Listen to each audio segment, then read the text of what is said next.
Hello guys, welcome to my channel. इस channel पे आपको एमएससी एंड बीएड सभी की क्लासेस मिलती हैं। टाइम शेड्यूल अलग है। एमएससी की क्लासेस आपको इवनिंग में 4 PM पे मिलती हैं एंड बीएड की क्लासेस आपको मॉर्निंग में 10 AM पे मिलती है। डेली आपको क्लासेस को चेकआउट करना है। आप ओल्ड क्लासेस देख सकते हो बीएड के क्वेश्चन पेपर जो कि 2020 के लेटेस्ट हैं। साथ ही साथ आपकी जो प्रैक्टिकल फाइल्स हैं एंड जो नोट्स हैं सभी के मिल जाएंगे। प्लेलिस्ट चेकआउट कर लीजिएगा। आज मैं शेयर करने वाली हूँ एलिमेंट्स ऑफ एनवायरमेंट। ये क्वेश्चन आपका मोस्ट इंपॉर्टेंट है एंड मैं क्वेश्चन पेपर भी शेयर करूँगी जिसका पेपर आज होने वाला है। तो देखते हैं क्वेश्चन आता है या नहीं आता। मेरे अकॉर्डिंग ये 100% आने वाला है। फर्स्ट यूनिट का क्वेश्चन है जिसमें आपको एनवायरनमेंट को एक्सप्लेन करने के लिए प्लस एनवायरनमेंट के जो तत्व हैं वो पूछ सकते हैं। क्वेश्चन इस टाइप से आएगा, पर्यावरण के प्रमुख तत्व कौन कौन से हैं विवेचना कीजिए, या पर्यावरण के विभिन्न प्रकारों का संक्षेप में वर्णन कीजिए। ठीक है, तो इसमें आपको क्या लिखना है कि पर्यावरण के जो तत्व हैं वो निम्नलिखित हैं। ठीक है, फर्स्ट है आपका भौतिक या प्राकृतिक एनवायरनमेंट। इसे आप नेचुरल के नाम से याद रख सकते हो, नेचुरल एनवायरनमेंट, जिससे कि आपको नेचुरल इन द सेंस कि आप डायरेक्टली समझ सकते हो। नेचुरल का मतलब है कि जो चीज़ें अवेलेबल हैं पहले से, प्रकृति की देन है। क्लियर। तो इसमें अगर हम थ्योरी में पढ़ते हैं तो इसके अंतर्गत भी समस्त भौतिक शक्तियां, तत्व एवं क्रियाएं सम्मिलित की जा सकती हैं जिनका प्रत्यक्ष प्रभाव मानव के क्रियाकलापों पर पड़ता है। भौतिक शक्तियों में पृथ्वी की गतियां, सूर्यताप, गुरुत्वाकर्षण बल, भूकंप एवं ज्वालामुखी क्रिया, भूपटल की गतियां तथा प्राकृतिक तथ्यों से संबंधित सभी दृश्य शामिल किए जाते हैं। यानी कि प्राकृतिक जो नेचर में अवेलेबल हैं पहले से ही और जिनका डायरेक्ट इफेक्ट मनुष्य पर पड़ता है उसे हम प्राकृतिक वातावरण कह सकते हैं, पर्यावरण कह सकते हैं। ठीक है, देन है इन सभी शक्तियों द्वारा भूतल पर अनेक क्रियाओं का जन्म होता है जिनसे पर्यावरण के तत्वों का जन्म होता है।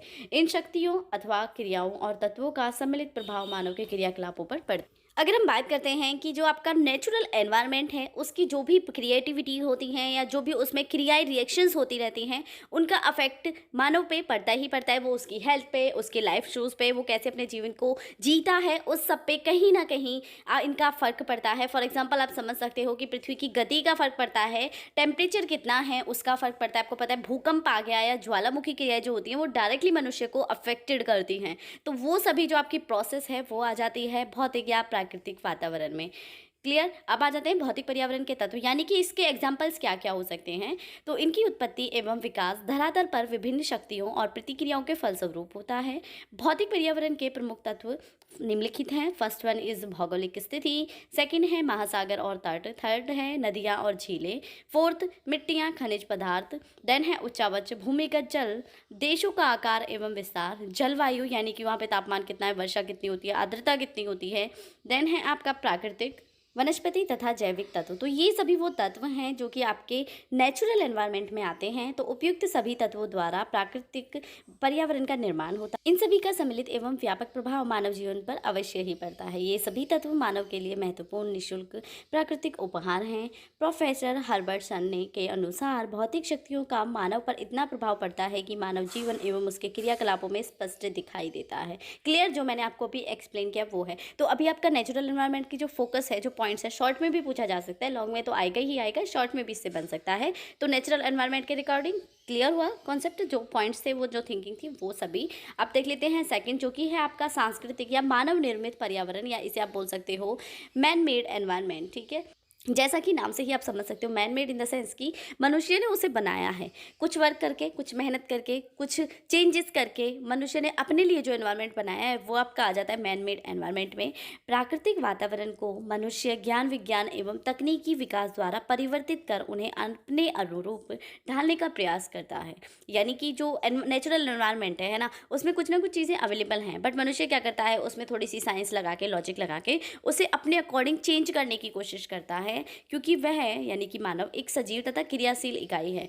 भूमि को जोतकर कृषि करता है। ठीक है, उसमें नहरें, रेलपात एवं सड़कें बनाता है, वनों को साफ करता है, पर्वतों को काटकर सुरंगें बनाना।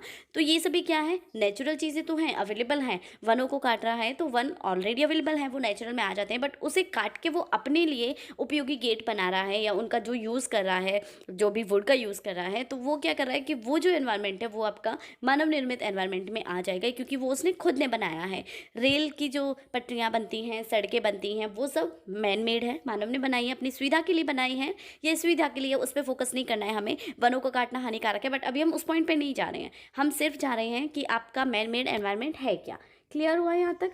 ये बेसिक चीज़ें हैं, हमेशा कहती हूँ मैं, बीएड में आपको रट्टाफिकेशन की ज़रूरत नहीं है, सिर्फ आपके टॉपिक्स को थोड़ा सा क्लियर करिए, कॉन्सेप्ट को क्लियर करिए। मेरी क्लासेस देख लीजिए, आपको ज़रूरी नहीं है आप बुक भी खोलो। अगर आप मेरी क्लासेस रेगुलर बेस पे देखते हो तो बिलीव मी, मैं आपको मोस्ट इंपॉर्टेंट क्वेश्चन ही करा रही हूँ। मेरी हर एक क्लास में मोस्ट इंपॉर्टेंट मिलेंगे और आपको बुक ओपन करने की भी ज़रूरत नहीं है, अगर आप मेरे चैनल को फॉलो करते हो, बीएड के स्टूडेंट हो या एमएससी के स्टूडेंट हो। एमएससी को तो फिर भी सेल्फ स्टडी की ज़रूरत होती है, बट बीएड को बिल्कुल भी नहीं है। ठीक है, देन है इसमें एग्जाम्पल्स हैं कि नवीन बस्तियाँ बनाना, विभिन्न इमारतों का निर्माण करना, भूगर्भ से खनिज पदार्थों का शोषण करना, उद्योग धंधे स्थापित करना आदि मानव क्रियाओं के प्रमुख उदाहरण हैं। इस प्रकार मानव एक केंद्रीय कारक है। मानव निर्मित इस प्रकार के पर्यावरण को सांस्कृतिक या प्राविधिक पर्यावरण के नाम से पुकारा जा सकता है। अब यहाँ पे प्राविधिक पर्यावरण के नाम से अगर आ जाता है तो आपको कंफ्यूज नहीं होना है। यही दिक्कत है कि कंफ्यूजन बहुत ज़्यादा हो जाता है नेमिंग में। बीएड में नेमिंग में बहुत ज़्यादा है, जैसे कि मैं नेक्स्ट क्लास जो होगी उसमें शेयर करूँगी, तो उसमें आपको पॉइंट्स क्लियर होंगे कि क्या है क्या नहीं, क्योंकि कन्फ्यूज़न मेन है। आपका कन्फ्यूज़न हो गया तो आपको क्वेश्चन ही समझ नहीं आएगा कि एग्जैक्टली ये क्वेश्चन कहाँ से लिया गया है और क्या क्वेश्चन है। तो इसलिए बस इतना कीजिए, क्वेश्चन को अच्छे से कीजिए। अगर वो मैं जो शेयर कर रही हूँ आपके पास, जिस बुक से शेयर करती हूँ, उसमें 2 to 3 टाइप्स के क्वेश्चन दिए हुए हैं लास्ट ईयर की, कि इसमें से क्वेश्चन बना कैसे हैं, तो उनको ध्यान से करिए। इतना ध्यान से आपका आंसर को करना ज़रूरी नहीं है जितना क्वेश्चन को करना ज़रूरी है, क्योंकि अगर क्वेश्चन का बेस्ड समझ आ गया, उसमें ऐसा तो है नहीं कि आपको माइंड लगाना है, आपको रिएक्शंस करनी है, आपको सिर्फ क्वेश्चन को समझना है। आपने नहीं भी पढ़ा उसके बारे में तो भी आप अपने माइंड से लिख दोगे, क्योंकि आप बीएड में हो, आप कोई 6, 8, 10th क्लास में नहीं हो जिसका आपको पता नहीं है। एनवायरनमेंट का हो या आपका जेंडर, स्कूल, सोसाइटी को हो या आपका नॉलेज करिकुलम का हो, सभी के जो पॉइंट्स हैं, क्वेश्चन को समझ लिया तो आंसर खुद से लिख दोगे। चाहे वो क्वेश्चन आपने आंसर उसका पढ़ा हो या नहीं पढ़ा हो, वो मैटर करेगा ही नहीं बीएड के लिए। अगर आपको मेरी ओल्ड क्लासेस चेकआउट करनी है, प्लेलिस्ट देख लीजिए, आपको मिल जाएंगी। साथ ही साथ आप प्लेलिस्ट नहीं चेक करना चाहते तो आप लिख सकते हो gender, school and society by beauty with brain, आपको मेरी सभी क्लासेस मिल जाएंगी इसकी। तो ये सर्च करने का तरीका होता है जिससे कि आपको प्रॉब्लम ना रहे। कोशिश कीजिए एक दिन में आप अगर सभी की भी वीडियो देखोगे ना तो भी आपके कॉन्सेप्ट क्लियर हो जाएंगे। मोस्ट इंपॉर्टेंट टॉपिक को लेकर ही मैं वीडियो बना रही हूँ, पूरी यूनिट्स को एंड पूरी बुक को लेकर मैं वीडियो नहीं बना रही, ना मैं क्लासेस शेयर कर रही हूँ। मैं सिर्फ मोस्ट इंपॉर्टेंट जो पार्ट है, जो क्वेश्चन पेपर में आ चुके हैं या जो आने के चांसेस हैं, उन्हीं पर आपको मेरी क्लासेस मिलेंगी। तो हर एक क्लास आपके लिए इंपॉर्टेंट है। अब देख लेते हैं मानव निर्मित पर्यावरण, यानी कि वातावरण में विभिन्न शक्तियां, तत्व एवं क्रियाशील रहती हैं, यानी कि बहुत सारी क्रियाएं, प्रक्रियाएं, एक्टिविटीज़ चलती रहती हैं, है ना, जिन्हें हम कंट्रोल नहीं करते। वो क्या होता है कि नेचुरल तरीके से पाई जाती हैं। तो उन शक्तियों के क्षेत्र में जनसमूह के विभिन्न पहलुओं जैसे कि जनसंख्या, वितरण, लिंग, स्वास्थ्य, शिक्षा, तकनीकी आदि को सम्मिलित किया जाता है। सांस्कृतिक पर्यावरण के अंतर्गत पोषण, समूहीकरण, पुनः उत्पादन, प्रभुत्व स्थापना, प्रवास, पृथक्करण, अनुकूलन, समायोजन या विशेषीकरण तथा अनुक्रमण आदि सम्मिलित किए जाते हैं। अब इसके एग्जाम्पल आप देख सकते हैं। फर्स्ट है आपका प्राथमिक या वातावरण के तत्व, यानी कि प्राथमिक और जो वातावरण के तत्व है उसमें आपका आ जाता है भोजन, कपड़ा यानी कि वस्त्र एवं आवास, है ना। ये आपको पता है, रोटी, कपड़ा और मकान पहले से ही कहा जाता है कि मोस्ट इंपॉर्टेंट थिंग्स हैं एक मनुष्य के लिए। सेकंड है कि आर्थिक व्यवसाय के प्रतिरूप, इसमें आपका प्राथमिक, द्वितीयक तथा तृतीयक व्यवसाय आ जाते हैं, जिसमें कि आपका खाद्यान्न संग्रहण, आखेट करना, मछली पकड़ना, निर्माण उद्योग, परिवहन या वाणिज्य एवं व्यापार, विभिन्न सेवाएं आ जाती हैं।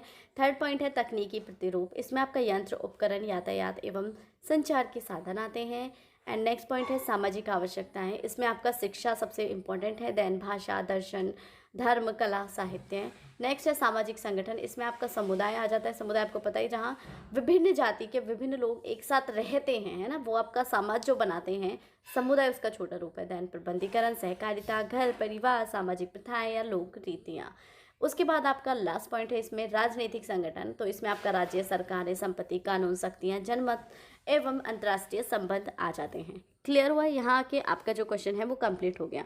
अभी क्या है, मैं हर एक क्लास के एंड में शेयर करती हूँ कि क्वेश्चन कैसे बनता है। देखो, अगर शॉर्ट में आएगा तो डायरेक्टली आ जाएगा कि इनके नाम बताइए। वेरी शॉर्ट में भी आपसे डायरेक्ट पूछ सकता है कि प्राकृतिक वातावरण बताइए या मानव निर्मित वातावरण को बताइए। बट शॉर्ट में आएगा तो दोनों आएगा कि पर्यावरण के तत्वों को बताइए। और अगर लॉन्ग में आएगा तो लॉन्ग में आपसे पूछा जाएगा एनवायरमेंट क्या होता है, उससे आप क्या समझते हो। लॉन्ग में विवेचना कीजिए, एनवायरमेंट के घटक क्या क्या होते हैं, एनवायरमेंट के तत्व क्या हैं, वो बताइए। तो ये क्वेश्चन आपको उस लॉन्ग में ऐड करना है। अगर आप अच्छे से करोगे तो आप वहाँ पे ऐड कर दोगे और 100% आपका 12 मार्क्स का क्वेश्चन एनवायरनमेंट की यूनिट से आएगा। और यूनिट से आएगा तो उसमें ये पॉइंट ज़रूर ऐड होगा कि एनवायरनमेंट के तत्व कौन कौन से हैं, एनवायरनमेंट होता क्या है, उस पर ऑलरेडी मेरी क्लास पब्लिश है। सो आप वो चेकआउट कीजिए। बीएड की किस सब्जेक्ट की क्लासेस आपको पहले चाहिए आप वो बोल सकते हो, आपको कमेंट कर सकते हो, आप वीडियोस को शेयर कर सकते हो।